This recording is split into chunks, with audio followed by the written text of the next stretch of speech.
Okay, classification. This is from the Montreal Holocaust Museum, okay? And this is the 10 stages of genocide, just presented here for no reason other than it's good to remind ourselves, okay? All right, here we go. Classification is number 1. Groups in a position of power will categorize people accordingly to ethnicity, race, religion, nationality, employing an us versus them mentality. Have you seen anything like that happening around now these days? Prevention, create universalistic instructions that foster social cohesion. Oh, we can't have that in Canada. No. Symbolization, people are identified as Jews, Roma, Tutsis, and made to stand out from others with certain color or symbolic articles of clothing. Prevention, ban the symbols and hate speech and all clothing meant to discriminate against groups. Right. Discrimination. A dominant group uses laws, customs, and political power to deny the rights of other groups.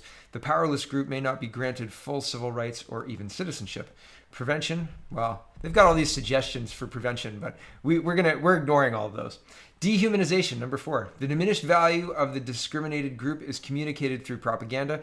Parallels are drawn with animals, insects, or diseases. Organization, a state, its army or militia, design genocidal killing plans, not plants. They design the plans, not build the plants yet. Polarization, number 6, propaganda is employed to amplify the differences between groups. Interactions between groups are prohibited, and the moderate members of the group in power are killed. Preparation, the victims are identified, separated, and forced to wear symbols. Deportations, isolations, and forcible starvation. Death lists are drawn up. Persecution, victims are identified and isolated based on their ethnic or religious identity. Death lists are drawn up in state-sponsored genocides. Members of victim groups may be forced to wear identifying symbols. Their property is often expropriated. Extermination, the massacres begin. The perpetrators see their actions as extermination since they do not consider their victims to be entirely human. They other them and they make them diseases because the disease is dangerous to the community, right? And so it's not the person that they hate.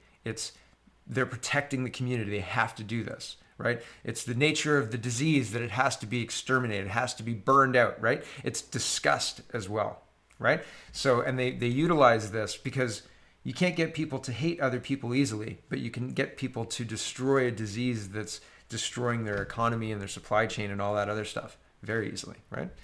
Denial. The perpetrators of a genocide deny having committed their crimes. Victims are often blamed.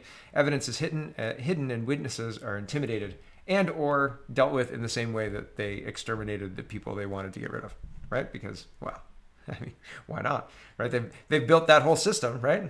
They're not above it.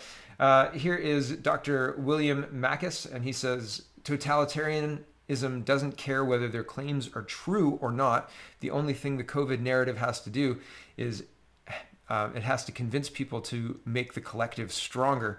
The more absurd the narrative is, the better it functions as a ritual. Okay, so these are all quotes out of this video. I'm going to show you an excerpt from this video in just a minute, but I just wanted to show you an illustration of totalitarianism doesn't care whether their claims are true or not. The whole point is to get compliance, okay? Here is Rowan pointing out, I don't think this is by accident. I think this is meant to jar you. I think this is meant to give conflicting information so that if you share your understanding of something, then you can be ridiculed, and it doesn't matter if what you share is accurate or close to the truth or not, because the truth changes hour by hour, right? Hour by minute, right? Here it is. So Rowan points this out. He noticed this. He says, Doug Ford's team can't even get vaccination rates right.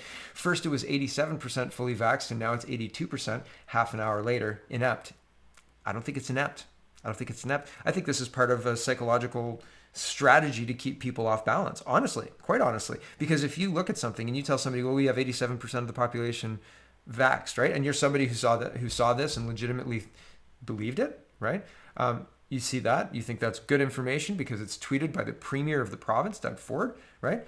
And somebody says, hi, you fool, right? You don't even know what you're talking about, right? And then, because 22 minutes later or whatever, right, Doug Ford tweets out a different thing with a different number, right? So I don't think it's a mistake. I don't think it's, oh, shucks, gosh darn it, we erred and, mea culpa. I don't think that's happening here.